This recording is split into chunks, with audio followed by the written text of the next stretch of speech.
अच्छा साथियों, अंशिका पासी जी को जन्मदिन की हार्दिक बधाई एवं शुभकामनाएं दे रहे हैं मामा सचिन पासी डेरवा प्रतापगढ़ से और मामा मनोज पासी जो कि जन्म 15 दिसंबर 2017 को अंशिका पासी का हुआ था। आज 7 साल पूरा हो गया। 15 दिसंबर को जन्मदिन बड़े ही धूमधाम से मनाया जाएगा। हैप्पी बर्थडे टू यू बोलो, आया शुभ दिन है।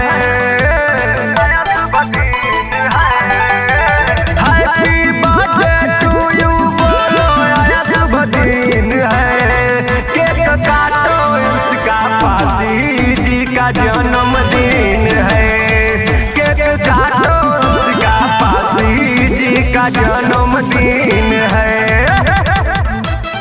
मामा सचिन पासी डेरवा प्रतापगढ़ से जन्मदिन की बहुत सारी बधाई एवं शुभकामनाएं दे रहे हैं कि मेरी भांजी अंशिका जिए हजारों साल, जिए हजारों साल।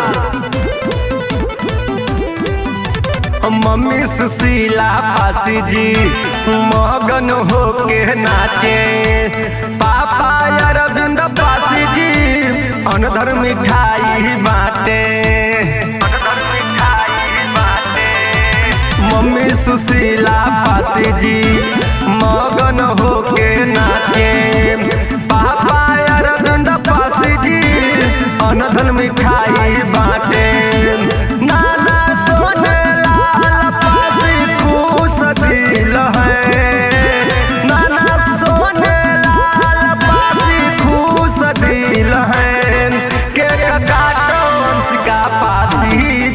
जन्मदिन है, केक काटो, अंशिका पासी जी का जन्मदिन है। और अंशिका पासी जी को बधाई दे रही उनकी बुआ अनीता, सुनीता, वंदना और आजा भोला पासी जी, चाचा सुरजीत, अंकित, मुन्ना जी, मामा आशीष पासी जी, मौसी मनीषा पासी जी, भाई आयशा पासी जी, श्रियांश पासी, मामा सचिन पासी, मनोज पासी साथे, मामा फूलचंद पासी, सपना पासी नाचे, बुआ अनीता, सुनीता, वंदना जी साथे, मामा फूलचंद पासी, सपना पासी नाचे, भाई श्रियांश पासी, आयशा पासी को फील है, भाई श्रियांश पासी, आयशा पासी को फील है।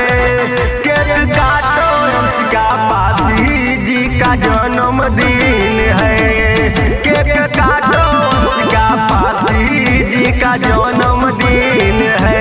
Happy birthday to you, Anshika Pasi ji का जन्मदिन है। Happy birthday to you.